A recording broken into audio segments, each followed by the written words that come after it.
Sadakta mpenzi mtazamaji, natumai ubuheri wa afya popote ulipo. Jumatatu yako, Jumatano yako, wiki yako imekwendaje? Natumai shwari. Mimi ni mzima, ndio maana Mwenyezi Mungu kanileta hapa tena kwenye Dira Ya Hope TV. Tuangazie mengi yanayoathiri mashinani, mijini na hata vijijini. Naitwa Doli Mirigi Makinika. Kuna taarifa nyingi ambazo tumekuandalia kwa muda wa saa moja kutoka sasa hadi saa 2 usiku. Lakini kwanza tupate yaliyomo. Masaa ya kafyu kusalia kote nchini, huku Wakenya wakitahadharishwa dhidi ya kulegeza kamba.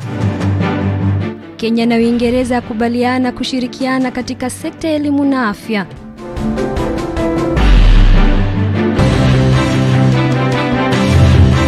Wakenya watoa maoni yao kuhusu mwelekeo wa taifa. Rais Samia Suluhu aongoza Watanzania kupokea chanjo ya korona.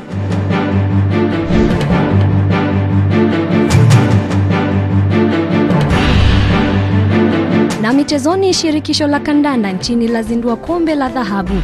Je, kulikoni?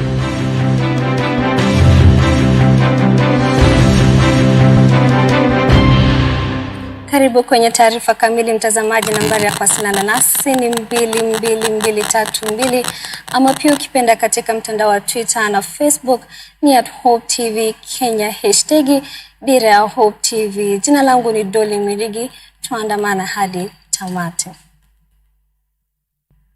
Waziri wa Afya Mutahi Kagwe ametangaza kuwa kafyu itasalia saa 4 usiku hadi saa 10 alfajiri kote nchini. Hii ina maana kuwa masaa ya kafyu katika kaunti zote 13 zilizoko Nyanza na magharibi mwa nchi sasa yatabadilika kutoka saa 1 usiku hadi saa 4 usiku. Akihutubia wanahabari siku ya Ijumaa kutoka jumba la Harambee, Kagwe amesema kuwa baadhi ya masharti ya kuzuia kuenea kwa virusi vya COVID-19 yataendelea kutekelezwa, huku akitangaza kwa mikakati zaidi ikiwemo kupiga marufuku mikutano yote ya umma. Chris Wangoi anatufungulia jambo la Dira Ya Hope TV jioni hii ya leo. Kenya inahofia kuingia katika wimbi jipya la maambukizi ya korona, huku Wizara ya Afya ikiwaonya Wakenya dhidi ya kulegeza masharti yaliyowekwa. Kenya imeendelea kuandikisha idadi ya juu ya maambukizi katika siku za hivi karibuni, Waziri wa Afya Mutahi Kagwe akiibua wasiwasi kwa maambukizi ya COVID-19 yameongezeka katika baadhi ya kaunti. Na sasa Wizara ya Afya imetangaza kafyu kusalia saa 4 usiku hadi saa 10 alfajiri kote nchini. As the hours of the ongoing national curfew to continue across the country from 10 p.m. and 4 a.m.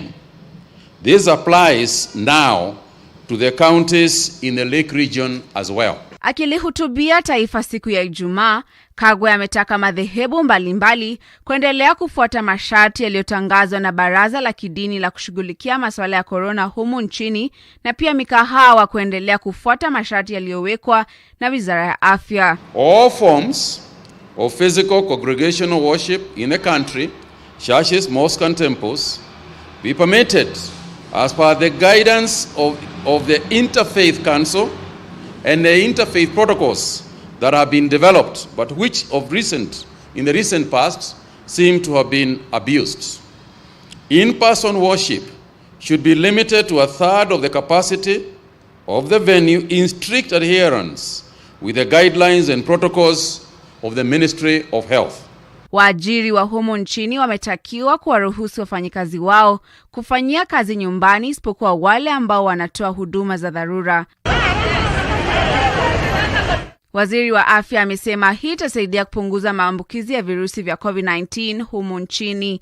Kagwe pia amewashauri Wakenya wanaohisi kuwa na dalili za magonjwa ya mapafu dhidi ya kutumia dawa bila idhini ya ushauri wa afya. Employers, including public and private sector, government offices, business and companies, be directed to allow employees to work from home with the exception of employees working in critical or essential services until further notice. Kwa upande wake, Inspekta Jenerali wa polisi Hilary Mutyambai amesema kuwa maafisa wa polisi watahakikisha kwamba mikakati iliyotangazwa inatekelezwa. I give instructions to all officers of the National Police Service with effect from today that all those protocols to be enforced and measures stepped up.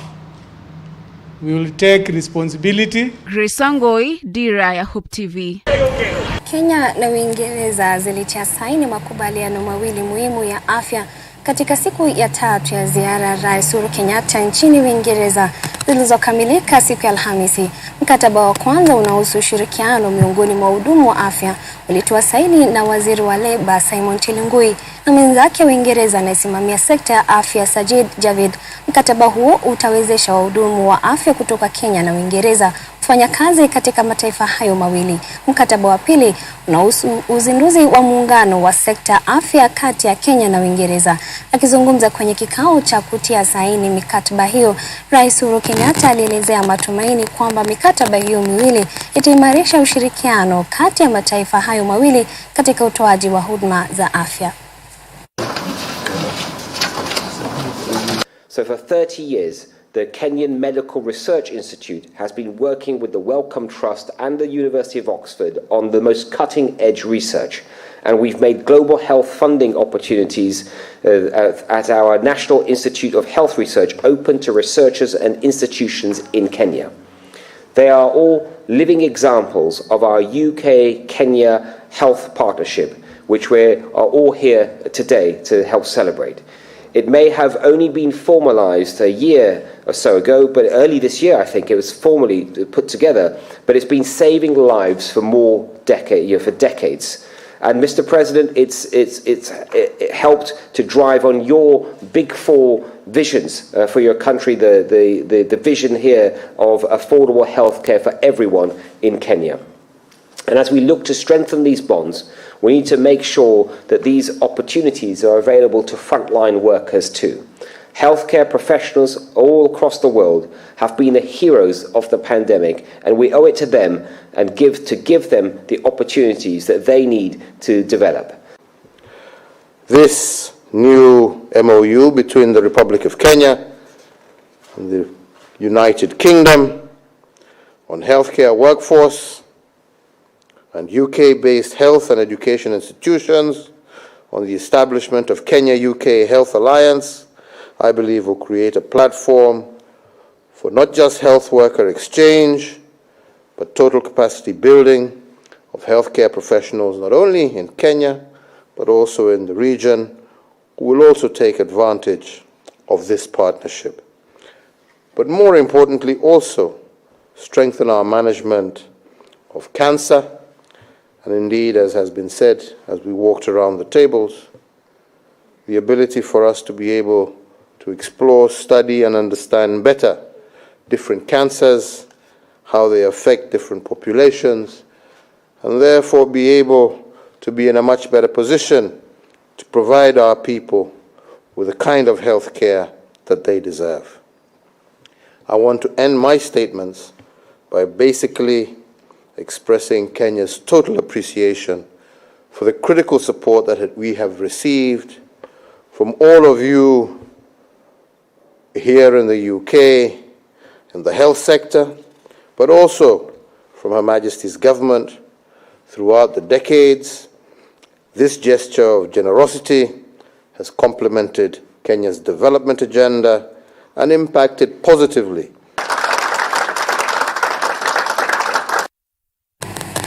Waandishi wa chuo kikuu cha Oxford wamezindua toleo la 10 la Oxford Advanced Learners Dictionary na toleo la 4 la kamusi ya Kiswahili sanifu.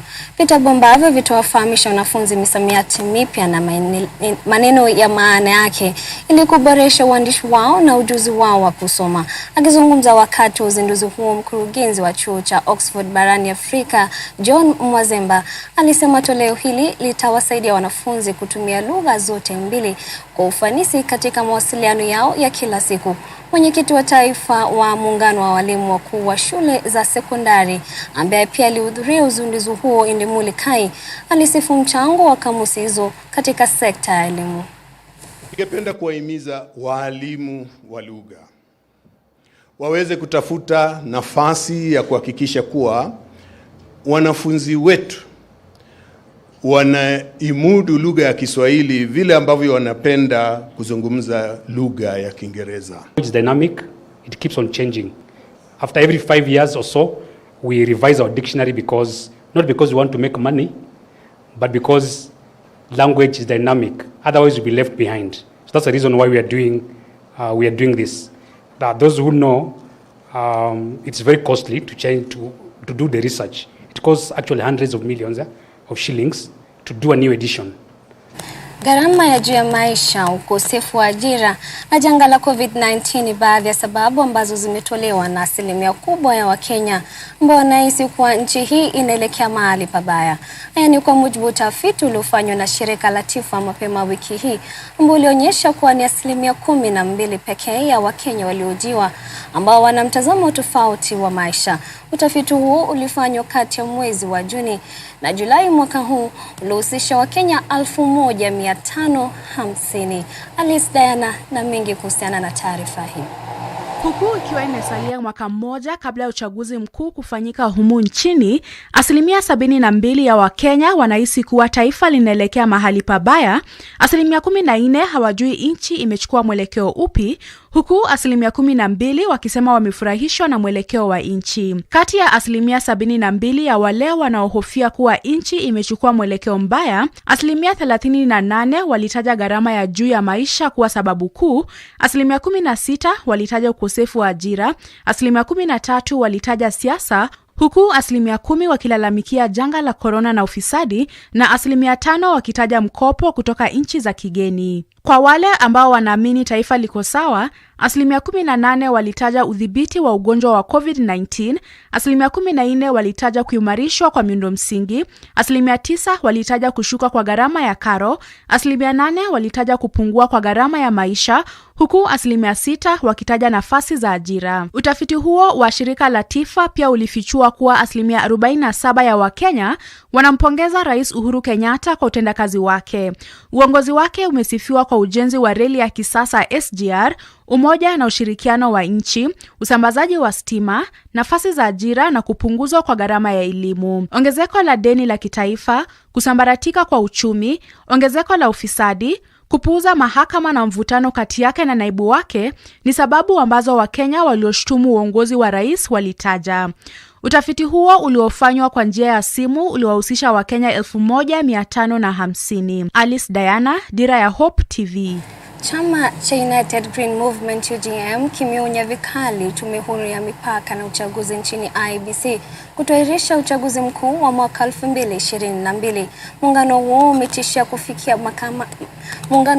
umetishia kufika mahakamani kupinga hatua zozote za IEBC kusitisha uchaguzi kama inavyopendekezwa na baadhi ya wanasiasa. Wakizungumza siku ya Jumatano jijini Nairobi, wanachama wa UGM wakiongozwa na kinara wao Agostino Neto na msemaji wa chama hicho Sialo Tasur walisema kuwa uchaguzi mkuu unafaa kufanyika tarehe 9 mwezi Agosti mwaka ujao kama ilivyo katika sheria. The Constitution of Kenya 2010 Article 88(4) makes the Independent Electoral and Boundaries Commission responsible for conducting or supervising referenda and elections to any elective body or office established by the Constitution. The commissioners should be held personally liable, and that is where they should know, that is the role the Constitution demands of them, that they should be independent in exercising their mandate, and they should be held personally liable for any violence, any crimes that arise out of the postponement of that particular election. They will be falling within the principles of international crimes, which are crimes against humanity, the crimes of genocide, should they be misusing their constitutional offices. Because that is the point. You only need to do is to show a causal link that the Independent and Electoral and Boundaries Commissioners abdicated their roles. The Constitution empowers them to ensure that the elections are conducted without interference of anyone else. They are independent, and that is what the Constitution says, that they're supposed to help protect sovereignty of the country, that they're supposed to exercise constitutionalism. Mtazamaji, naomba kupumzika kidogo na rejea na mengi zaidi, usiondoke ulipo.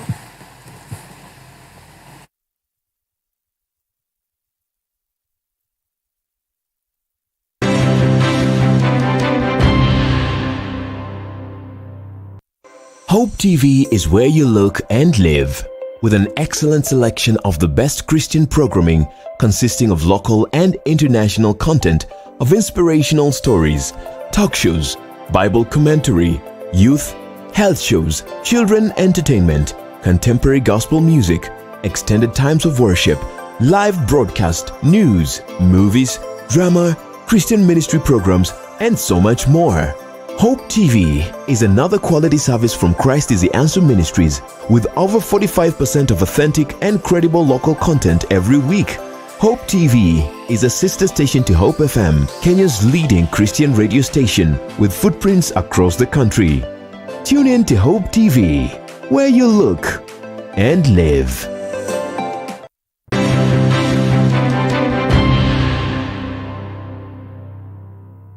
Karibu tena mtazamaji.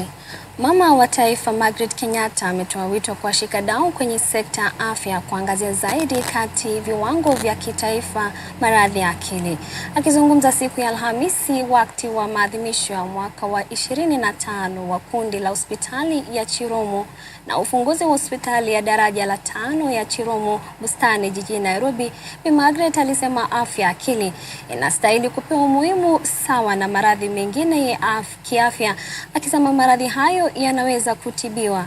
Alikariri kujitolea kwake kuendelea kupigia debe afya ya akili na kuhakikisha usaidizi wake katika kampeni ya ulimwengu ya Tufunguke, ambayo inahimiza watu kuzungumza wazi kuhusu maradhi ya akili. Wanjirumburu na taarifa hii. Kufuatia ongezeko la hivi majuzi la Wakenya wanaoathirika kutokana na maradhi ya akili, hususan wakati huu wa janga la COVID-19, mama wa taifa Margaret Kenyatta sasa amesema hali hii inahitaji mikakati ya dharura. Akizungumza wakati wa maadhimisho ya mwaka wa 25 wa kundi la hospitali ya Chiromo na ufunguzi wa hospitali mpya ya kukabiliana na maradhi ya akili ya daraja ya 5 ya Chiromo Bustani jijini Nairobi, Bi Margaret alishauri washikadau kulenga zaidi upatikanaji wa matibabu bora ya maradhi ya akili, usaidizi mwafaka wa tiba pamoja na wa kijamii na kisaikolojia. In many ways, despite our efforts, we lag behind in our mental health intervention efforts because we were not really dedicating enough resources towards the scientific research in this field, especially that of mental health for children and the warning signs from adolescents and young adults. I call on all of us here and around Kenya to make more of an effort to increase our understanding. Our focus, our obligation and responsibility must be to draw attention to things we have ignored in the past and to begin treating mental illness as an illness at a parity with other illnesses. Bi Margaret Kenyatta alipongeza hospitali hiyo kutokana na jitihada endelevu katika afya ya akili nchini, akisema tajriba pamoja na ufahamu ambao hospitali hiyo imepata kwa miaka mingi sharti utumiwe kuboresha utoaji wa tiba ya maradhi ya akili nchini. Alidokeza kwamba afya ya akili ni tatizo linaloendelea kuongezeka ulimwenguni na kitaifa. Our biases have not helped to encourage individuals seek treatment. In fact, these reactions silence patients suffering from mental illness from speaking out. Mama wa taifa alisema uhamasisho wa umma unaweza kubadilisha mitazamo potovu kuhusu maradhi ya kiakili, akitoa mfano wa juhudi zake katika afya ya mama na mtoto kupitia mpango wa Beyond Zero. One of the ways we can change the misguided perceptions is through more public awareness. I know that heightened advocacy and awareness works through my own work in Beyond Zero by highlighting maternal and child health. We also have many great examples of how advocacy works through joint collaboration through the media with community support. Today, I commit to add my voice to raise awareness about mental health and to support the global collaborative campaign Tufunguke.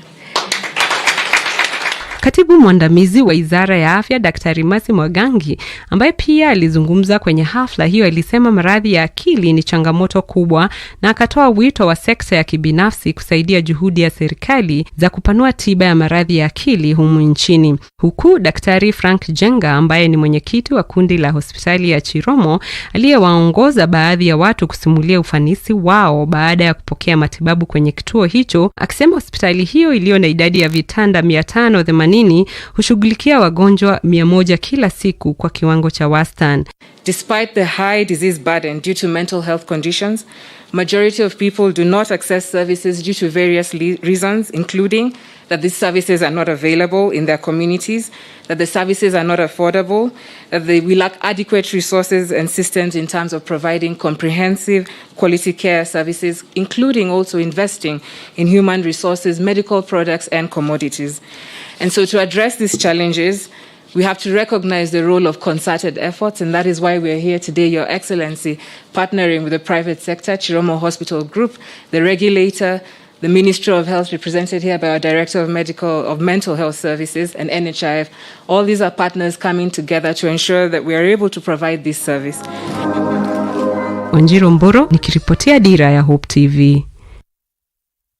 Asilimia 27 pekee ya walimu ndio wamepokea dozi zote za chanjo dhidi ya maambukizi ya korona kwa masomo yakirejelewa kote nchini wiki hii.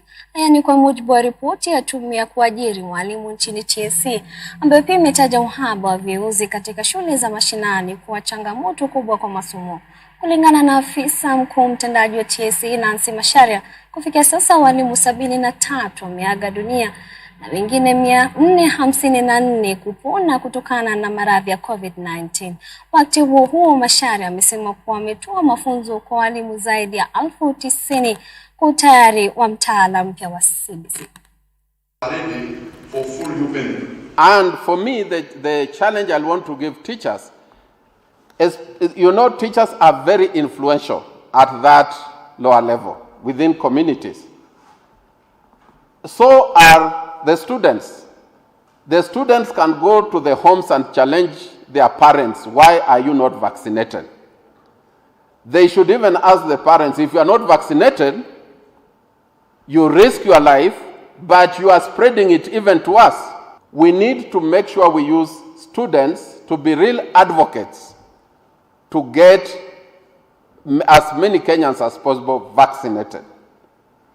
So again, that kind of support is something I was happy to come here and see that it is something the stakeholders in the education sector will give us.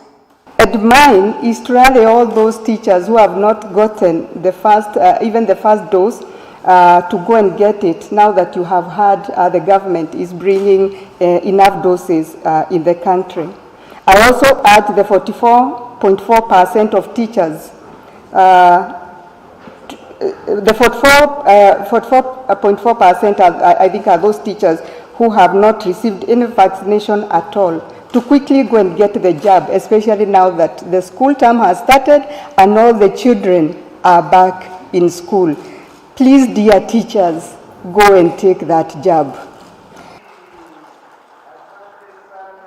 Na tukiachana na elimu, mtazamaji, ni zaidi ya miaka 50 tangu Kenya kupata uhuru wake, na jamii ya Washona imekuwa ikililia haki ya kutambulika na serikali, huku ukosefu wa vitambulisho ukihangaisha sana jamii hiyo. Lakini jamii hiyo ya Washona kutoka Zimbabwe ilipata afueni siku ya Jumatano baada ya serikali kuwapa vitambulisho na kuwatambua rasmi kama raia wa Kenya. Akizungumza katika hafla ya kupeana vitambulisho hivyo, waziri wa usalama Daktari Fred Matiang'i alisema kuwa serikali inajizatiti ili kuwapa vitambulisho watu wote wasio na stakabadhi hizo nchini. Hatua hii imejiri baada ya miaka mingi ya kampeni iliyokuwa ikifanywa na tume ya kutetea haki za kibinadamu KIHRC kushirikiana wa shirika la Umoja wa Mataifa kuhusu uhamiaji.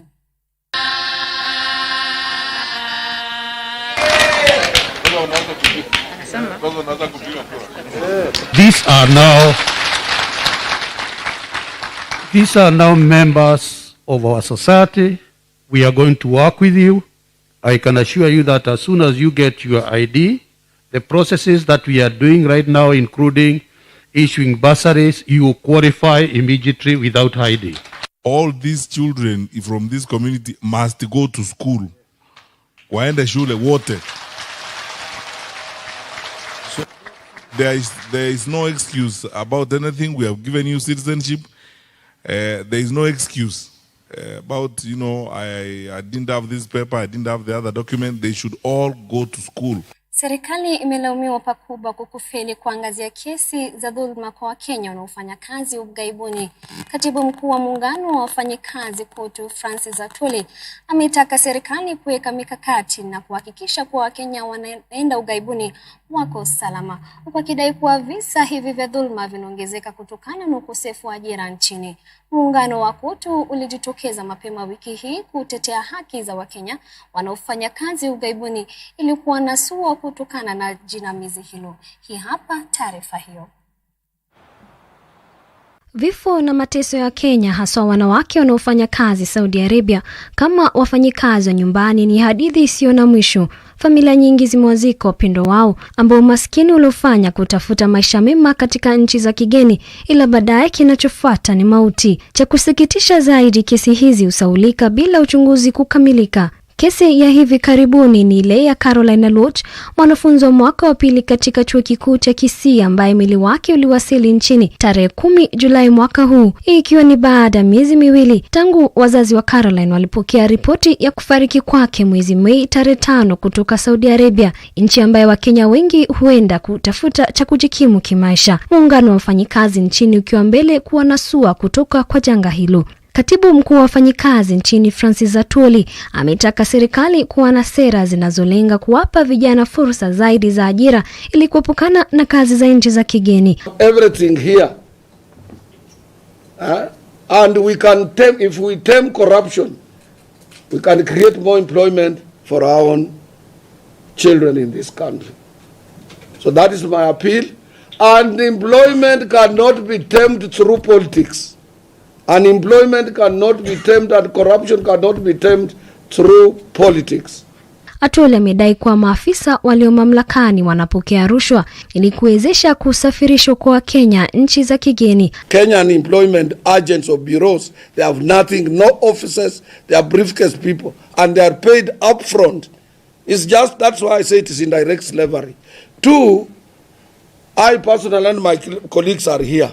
We travel with them. I have paid tickets for Kenyans who are languishing in problems outside there to come back home. Our girls in Dubai, in other outside there, kama una kazi, una pesa, you are on your own completely on the streets. Hata hivyo, KOTU imetoa wito kwa serikali kuanzisha ushirikiano wa pande mbili na kusaini makubaliano yanayohusu haki za Wakenya wanaofanya kazi ughaibuni. Tuna na hayo mtazamaji, tupate taarifa za kaunti na Richard Mwalu. Wagonjwa walio na tatizo la kiafya linalofahamika kama mdomo sungura ama mdomo wazi katika kaunti ya Kitui wana sababu ya kutabasamu kufuatia kuanzishwa kwa kitengo maalum cha upasuaji wa ugonjwa huo.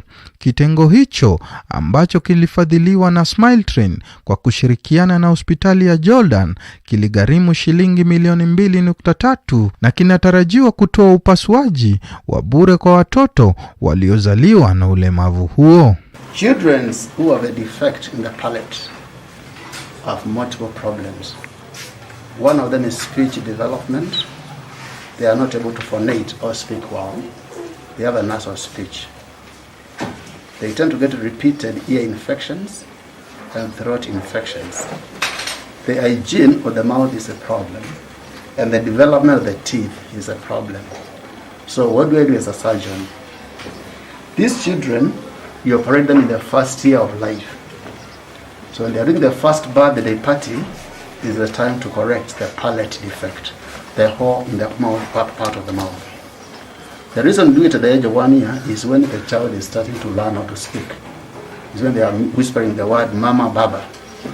We want to repair that particular time so that their speech is not affected. Wahudumu wa afya katika kaunti ya Vihiga wameonywa vikali dhidi ya kujihusisha na wizi wa dawa kutoka hospitali mbalimbali. Gavana wa kaunti ya Vihiga Wilberforce Otichilo amesema kuwa wahudumu wa afya watakaopatikana wakiuza dawa kutoka vituo vya afya mbalimbali watachukuliwa hatua. Hii ni kufuatia ongezeko la madai ya wizi wa dawa hizo kutoka hospitali katika kaunti hiyo. Kwa wale wachache kwa hii idara yetu ya health ambao wako na uzoefu wa kuiba madawa, wawache, wakome kuanzia leo. There will be no business as usual. Na hiyo tumesema. Nataka kutoa mwito kwa watu wetu wa Vihiga. Muwe askari wetu. Madawa ndio hii natoa saa hii inakuja kwa hospitali zetu. Nyinyi muwe askari zetu, askari wetu. Mukiona mfanyakazi wowote wa idara ya afya akitoka na akichukua madawa ama akitoka na madawa, mtupigie simu. Kundi la vijana kutoka kaunti ya Uasin Gishu limezindua kampeni ya kuhamasisha wakazi wa kaunti hiyo haja ya kuidumisha amani na umoja kabla ya uchaguzi mkuu ujao. Kulingana na viongozi wa kundi hilo Margaret Chumba na Frederick Owino, kampeni hiyo inanuia kuzuia mchafuko ulioshuhudiwa katika kaunti hiyo baada ya uchaguzi mkuu wa mwaka 2007. We are ambassador of peace, so today our main job today we are preaching peace, especially to the public, to make sure that come 2022 August we should not have a repeat of election violence again, because we understand as youths realize that the main economic block in the entire country is business. So but when we have war, the business cannot take place. So we are just trying to tell youth and the entire Uasin Gishu county that in case we should not have a repeat of 2022. And we've been able to reach so many people, and we've seen a positive response. The people have changed their mind about what entails the politics, what entails what they want. They know what they want. Wakazi wa kaunti ya Tana River walalamikia changamoto ya ukosefu wa maji ambao umedumu kwa miezi kadhaa. Wakazi hao sasa wanailaumu serikali ya kaunti inayoongozwa naye Gavana Dadho Godana kwa kutelekeza jukumu lake la kuhakikisha wakazi wanapata maji ya matumizi ya nyumbani, na kutaka serikali ya kaunti hiyo kutafuta suluhu ya kudumu kutokana na uhaba wa maji. Siko katika mambo ya ugavana ambayo nitaleta maji, lakini lazima nitakutia ukucha wewe gavana, nikuulize kwa nini hutaki kupatia watu maji.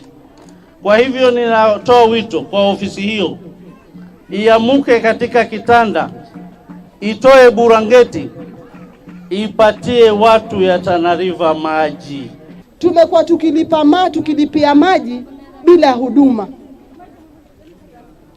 kwa sababu hapa imewekwa rate ambayo tunalipa 1,700.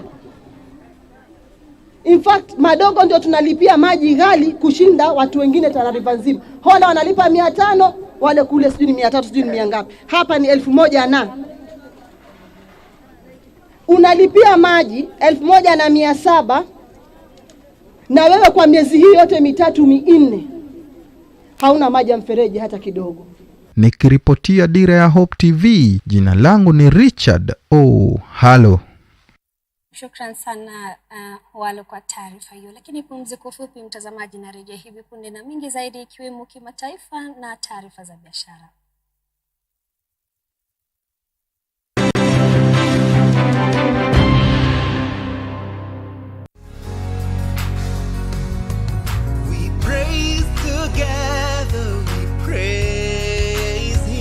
Whether you are fat or thin, and for me, I don't consider myself fat. I consider myself good for my purpose, to hug women.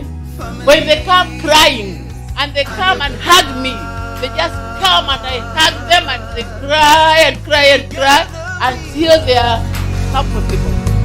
We praise together, we praise. praise him.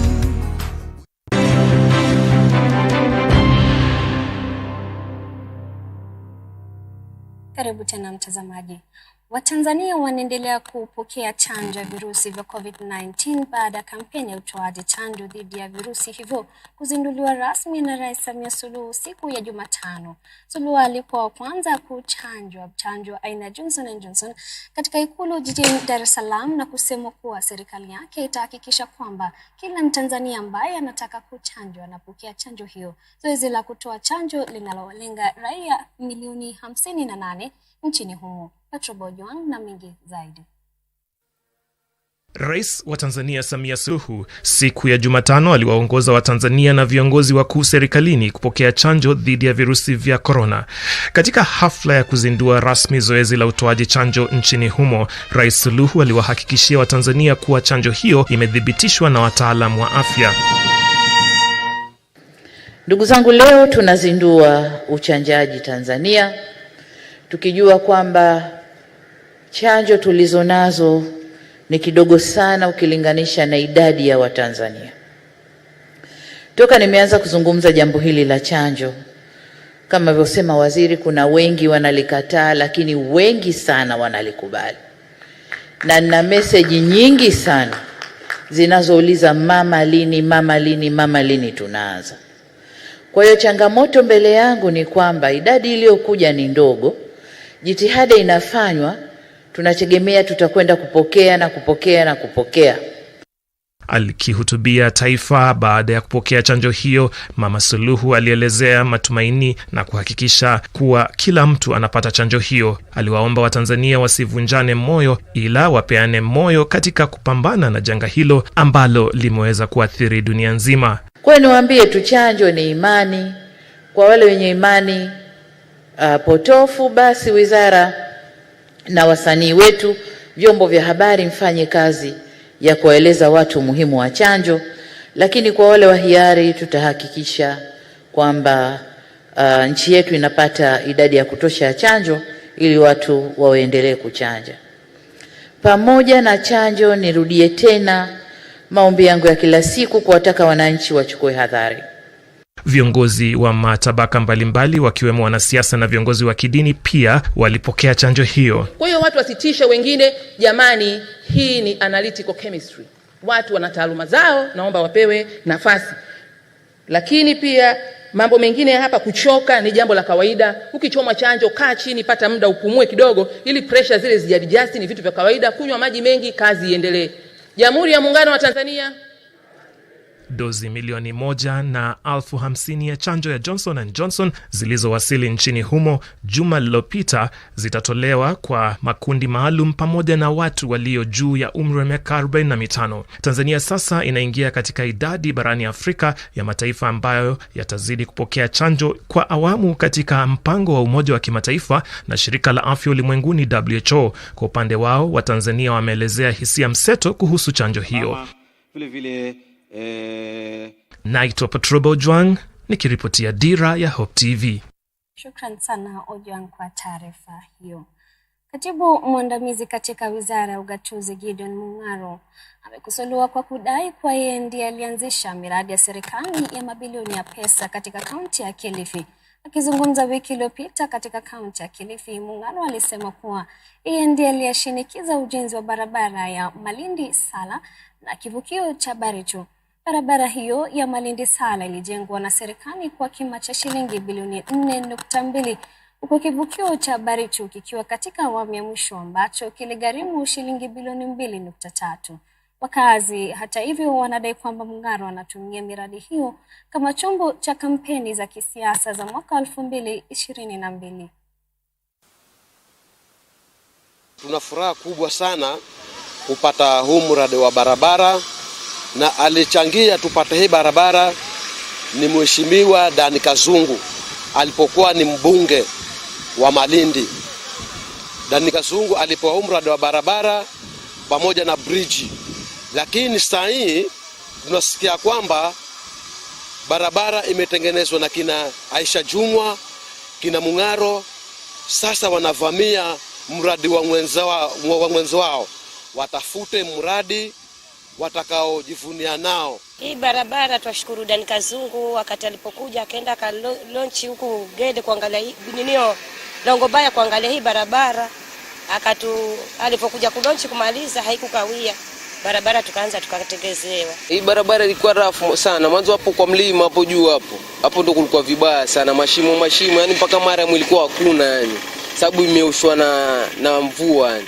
Lakini saizi venye iko sawa yani. Nilipoenda kwa serikali, baba atawaambia hapa na Junet amewaambia kidogo. Leo kuna barabara ya Salagate imejengwa, si ndio? Bridge Marafa kwenda Baricho imejengwa na daraja inajengwa, kweli ama urongo? Bamba si imejengwa. Watamu baharini hapa nikiwa mjumbe nilianza. Kuna watu wanapiga picha wakidanganya watu hapa, nimeleta lami, sijui nimeleta nini. Hii barabara inajengwa na hivi karibuni nitakuwa hapa na rais na waziri wa barabara tukiinspect. Mimi Mung'aro ndio nilianzisha barabara ambayo sasa inawekwa lami ya kutoka Malindi mpaka Watamu, na itaanza tena Gede, Mijomboni mpaka Kakuyuni pia itawekwa lami. Kwa hiyo mradi. Sasa mimi nataka kuuliza hao watu wanaimba kwamba wameingia serikalini, nilipi kama wajileta alivyouliza wameleta?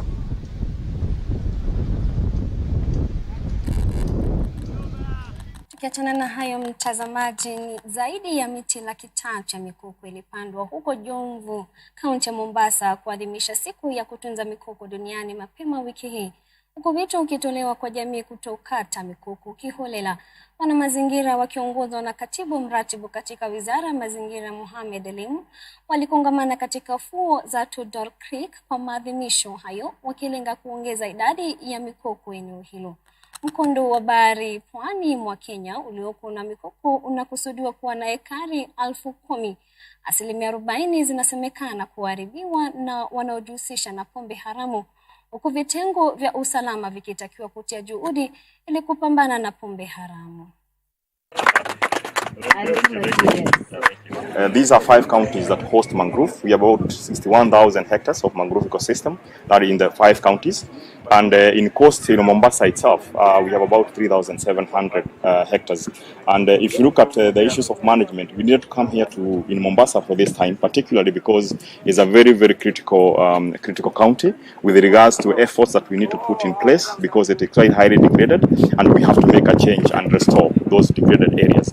2, as I spoke about the project that was already launched by the president, actually similar day last month, on the marine fisheries social development project, which again talks about the need for the government to push the fish productivity to about 300,000 tonnage or metric tons per year, but also create about 60,000 jobs in the communities around here.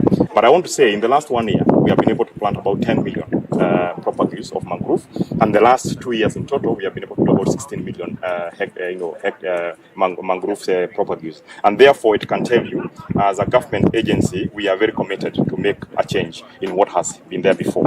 If you look at the importance of mangrove ecosystems, a very critical one is the issue of climate change. It helps us to mitigate and adapt issues of climate change, and that is more so through sustaining the livelihoods that there could be. One of it, a majority of it, you appreciate that the 5 counties of the coastline, about 80% of the population are supported by the fisheries economy. And therefore that economy is based on a sustainable conservation areas for the mangrove. Tukiachana na hayo mtazamaji, sasa tujitose michezoni. Shirikisho la kandanda hapa nchini FKF limezindua kombe la dhahabu ambalo litakuwa liking'ang'aniwa ligini kabla ya ligi kuu tarehe 22 Agosti mwaka huu.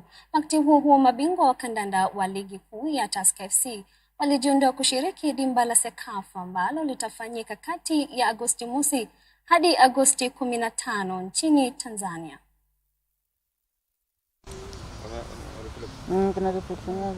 For the first time, build something with heritage, with pride, a trophy that will remain in the hearts and thoughts of our fans, because football is not about anything else.